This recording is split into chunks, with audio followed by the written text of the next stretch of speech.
Out of Tang. Yeah, so I think we were lucky to get her. I mean, she was a filly that I think a lot of people missed on their parades going around the farms, because she wasn't at North at the time. She only sort of arrived here on, literally a few days out before them travelling up, I think. And so I don't know that everyone got to see her, but obviously, noted that she wasn't at North, and then had a look at her when she got up here and thought she was definitely one of the nicer Kirks.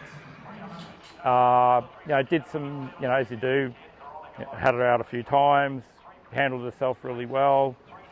Again, a nice sized filly, very well balanced filly with lots of quality, good sound limbs, nice movement, good hind quarter, good substance, and a good temperament too. So she was, for me, relatively easy to spot.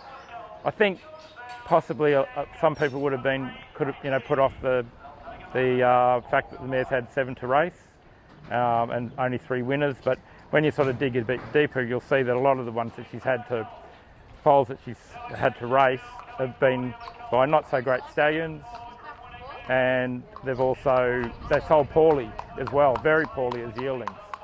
And I think, and then her best-selling yearling was the Done Deal colt. Was Hit the Shot, and look, he made $170,000.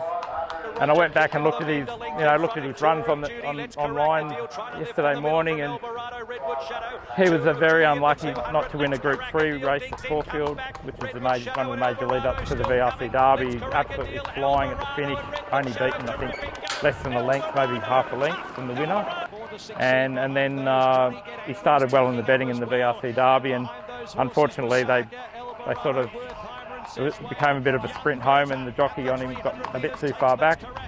But he flashed home to run a very good second to Johnny Get Angry. And look, if the jockey sort of positioned him a bit further forward when they settled, I'm sure he would have been winning that. So to me, I know it doesn't say it on paper, but he's a horse that's effective, could have actually been a Group 1 winning horse. So by Kirk, she's already produced a horse that's got Group 1 ability.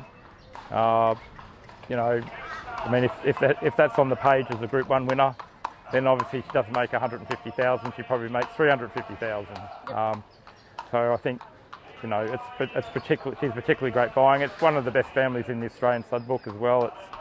Obviously she's out of a Reduke's Choice mare who's been a champion broodmare sire a number of occasions, champion sire. And it's a family of Sedative and Melito and numerous other Group winners, Group 1 winners and champion racehorses. So it's a particularly good family. And this filly's obviously, physically she'd have to be one of the mare's better foals, probably right up there with Hit the Shot. Yep. And I thought she was great buying again. She's got great residual too. If she can win a race or two, I think, at some point, or if she wins stakes races, then from that female line, being out of a Reduke's Choice mare with heaps of black type, it's a family of Espionage. It's a promising 2-year-old, this stakes-winning 2-year-old this season. If he goes on and obviously can win some more group races this year, it's going to just boost the family even more. So, yeah, to me, I think it's really a prudent investment, this filly, for people to get into her for sure. And as you've seen the Ole Kirks, we followed a filly through yesterday that made $1 million. Yep. And personally, I didn't think there was a huge amount of difference between these two fillies. In fact, this filly's got a much better page. And made our filly look really good value. Yeah, tremendous value.